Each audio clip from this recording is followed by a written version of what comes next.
Hi there. I'd like to share a few brief words of Torah with you about this week's Parshat, Parshat Chayei, Sarah, the life of Sarah.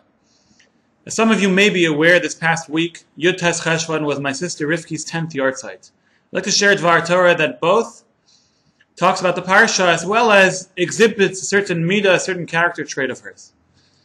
In this week's Parsha, we find that Avraham Avinu, who is a Zaken Baba Yamim, who's already an elderly person, he decides, I don't want to die alone with just a son. I want to have my son be married off, perhaps have some children.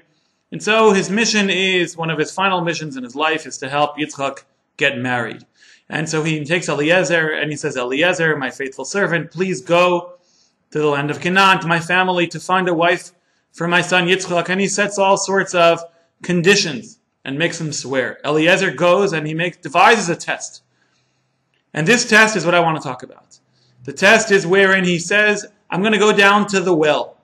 And at the well, I would like to find a young maiden, a young girl. And that girl should be a balas chesed, should be a person who loves to do chesed. And that chesed is going to be unique.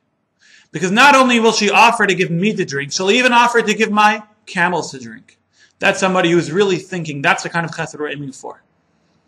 And so what happens? He goes down to the well, and Rivka comes out and offers him to drink. And he drinks, and then she offers the camels to drink.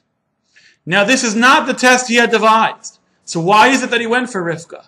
And the answer, explains Rav Moshe Feinstein, is because he realized that the method that he had devised, that he decided he was going to test the girl with, actually, in fact, was a lower level of chesed. Why? Because if you know for a fact that you are the first in line, but there's people behind you, aren't you going to feel rushed?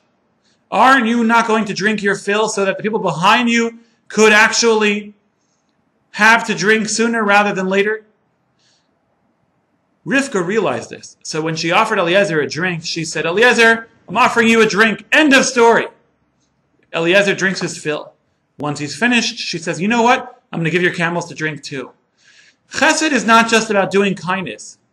It's not just about being there for people. It's about thinking and using your mind, being creative and figuring out what chesed do they need and what's the best way to get them that chesed. That, in a nutshell, is the way Rivki Shalom used to do chesed. That is the way Rivka Imenu used to do chesed. May we all be zoche, may we merit doing chesed in the best way possible. Shabbat Shalom.